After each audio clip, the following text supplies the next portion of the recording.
Image TV meeting ताबीरिबसिंगबु अहांबमक्तदा तारामना ऑक्सिबगलुनना नोमाइथें कुंजिसोइना खुरुमजरी मरकी पाव मियामदा पीजरी Manipur press club की 94 सुबा foundation day ngasi पांगथोखरे लोनेना Manipur की मीडिया सिंगना लौरिबा थौदांगसिंगबु थागतलदुना मियोय खुदिंगमक मीडिया की लमदा थबक तौबा फंगबा नते मीडिया की लमदा थबक तौरिबसिंगना खुदोंचाबा असि मंगहंदना लेबाकी सेवा अमदी मियाम की सेवा तौबदा मीडिया की थौदांग हनबा लेगुमसी हाइना मणिपुर गवर्नर अनिसुया उइकेना फोंगदोखरे वाफमसिंग ngasi मेजर खुलदा लेबा मणिपुर प्रेस क्लब ता पांगथोकपा मणिपुर प्रेस क्लब की 94 सुबा मापोकुमोन थौरंगा मई लेनेना गवर्नर ना फोंगदोखिबनी महाकना मखाताना हाई मीडिया पर्सन सिंगना थेंगनरिबा अवाबा अमदी खुदोंचादबसिंग लोइना खंगी मसी खंगना मीडिया पर्सन सिंगदा अकी अखंग पीबा नत्रगा अवा चैथेंग मायोक नानबा असि तगुमसी हाइखी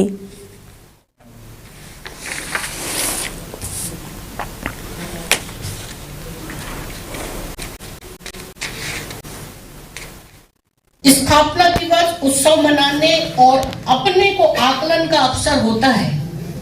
यह मौका सभी सदस्यों को एक साथ रहने, विचारों का आदान प्रदान करने, अतीत की गतिविधियों पर विचार करने और भविष्य के लिए संभावनाओं और चुनौतियों पर चर्चा करने का भी अवसर प्रदान करता है। मणिपुर प्रेस क्लब आज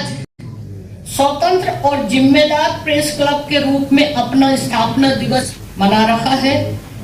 क्लब ने पिछले 4 दशकों से अपने सदस्यों और प्रेस के कर्तव्यों की देख रेख करने वाली एक जिम्मेदार संस्था के रूप में कार्य किया है। Manipur नुंगतीगी फोंबा पाउचे हुएलान पाउगी chief editor Maibam दनबीरबु ngarang Manipur police ना फाजिनखिबगी थौंग अदुबु अपुनबा मया पाइबिलुब मयांग इम्फालना अकनबा मोंगदा कंडेम तौरपगा लोनेना एडिटर दनबीरबु अथुबा मतमदा कंडीशन अमता यावदना थादोकपिरक्तबा तारबदी खोंजंग कया चंगसिनबा सेम साबा लोइरि हाइना चेक्सिन वासु थमनकली हिरमसिगा मई लेनेना ngasi मयांग इम्फालदा पांगथोकपा पाउमिसिंगा उन्नबा अमदा loop असिगी secretary TH. रेबिकाना democracy की मरीसुबा युम्बी ओदना मियामदा ई पाउ पीबगी थबक तौरिबा पाउमी अमदी एडिटर सिंगबु पालिबा लेंगाक असिना ngaihak leitana फाबा पुनबगी थबक कया चथबासी यानिंगदे थौंग असि लेंगाक असिना मखोगी मयोक्ता कनागुम्बा अमतना करिगुम्बा वाफम अमता फोंगदोकपा यारोय किहन खंगहनबनी हाइनसु लौबा याय लेंगाकी असिगुम्बा काहेनबा थौंग असि मयांग इम्फालगी मियामनसु याबा ngamloi मरमसिना इम्फाल पुलिस स्टेशन ना इचम चमना वारी सासी हाइना कौरगा फाजिंदुना थमलिबा एडिटर दनबीरबु कंडीशन अमता यावना थादोकपियु करिगुम्बा थादोकतबा तारबदी लुप असिना मणिपुरदा लेबा तोंगान CSO अमदी महाइरोय लुप सिंगा लोनेना खोंजंग कया संगसिनबा सेम साबा लोइरि हाइखी डेमोक्रेसी चटपा लेबाक अमदा डेमोक्रेसी की मरी सुब युम्बीनी हाइरिबा पाउसे की लमदा थबक तौजरिबा मियोयसिंगबु मरम चादना फजिनबगी थौंग मखाताना चथबिगनु ngasi की मणिपुर की लुरबा तंफम असिदा तुम चाबा चंगदना मियामदा शांति पुरकनबा अमदी तंगदु लेताबु पुरकनबा हनबदा अचौबा थौदांग लौरिबा पाउमिसिंग अमदी एडिटर सिंगबु यामना तोइना की अखंग पीदुना फाबा पुनबगी थबक चथरबा तारगदी मणिपुर करमना तंगदु लेताबा अमदी शांति हंजलकदोरिबनो अथुबा मतमदा मयांग इम्फालमदों मियांगी सक्यांग सेलोजरिबा मियांगी मतमगी अचुम्बा सिंगबा इपा मंगनदिना मणिपुरदा शांति पुरकनबा तथोकपगा लोइनाना होनारिबा हेला पाउगी एडिटर माइबम दनबीर मैतै अथुबा मतमदा कंडीशन अमता यावदना थादोकपिरौ हाइदुना अखोइना मरी लेनबसिंगी पुंगिंग चिंसिनजरी अदुगा करिगुम्बा थादोकपिरक्तबा तारगदी अपुनबा मैरा पाइबी लुप मयांग इम्फालना लंगदम असिदा लेरिबा CSO सिंग माइरोय लुप सिंग अमदी तोंगान लुप सिंगा पुन्ना चंगसिनजरगा पुनसिनजरगा मखाताबा पुंजंग कया चंगसिनबगीदमता सेम साबा लोइजरे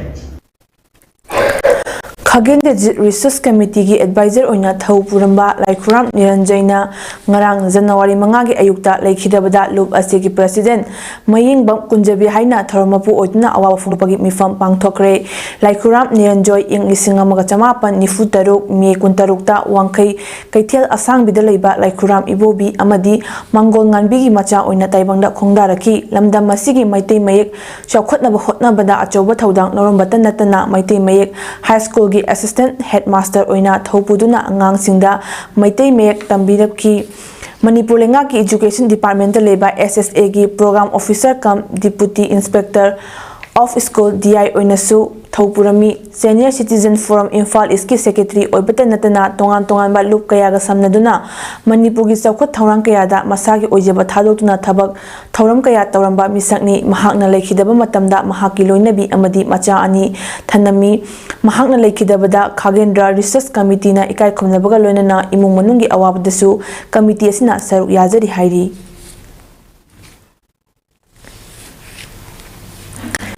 Grace Cottage Culture and Educational Development Foundation Kaksing Sinduna School Asida Nimitara ni Chupna Chatharakiba workshop masi loisinkhre School asigi campus ta pangthokiba workshop loisinbagi thoram aduda Grace Cottage Academy gi President M Ibuhal Kaksing Assembly Constitution gi MLA M Rameswar amadi Advocate KAC Saran Kumari na mathangsina thoramapu athoiba mithunglen amadi akhanaba mithunglen oina saruk yaki ngasigi thoromda maibi laiching jagoi holi pala thogol jagoi yang tongan ba cultural program kaya so utki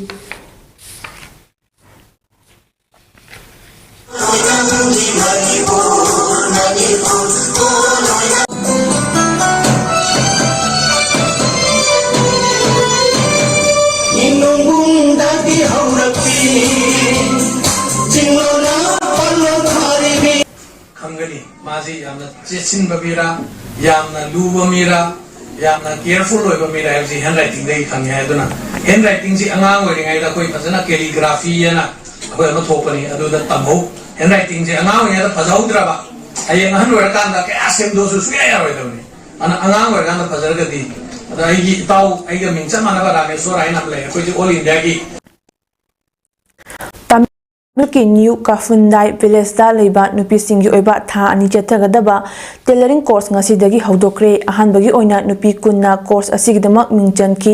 professional instructor amasu course asigidamak hapkre Assam Rifles na course asigidamak sewing machine na chingba darkar leiba potlam sing piduna chathagadaba course asina New Kafundai Village gi nupi sing fee tuban chingba haiduna thabak pijinabagi khudongchawa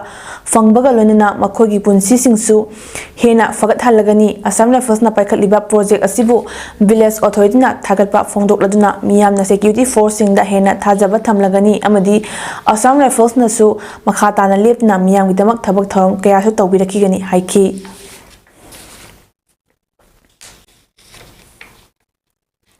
Enforcement Directorate ED na Bangaon Municipality ki Hanagi Chairman Shankar Adyabu West Bengal ki ration distribution scam case ka mailene na ngasi ayuk fakre haukiba sagol sinumita ED official singna Shankar Adya amusung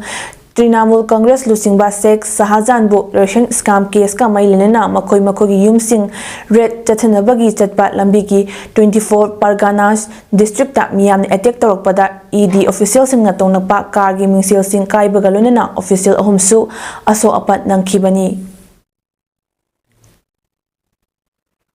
ngasigidi marki pau pijaba matang asida losinjare miting tabiri basingbu amuka hana kurumjari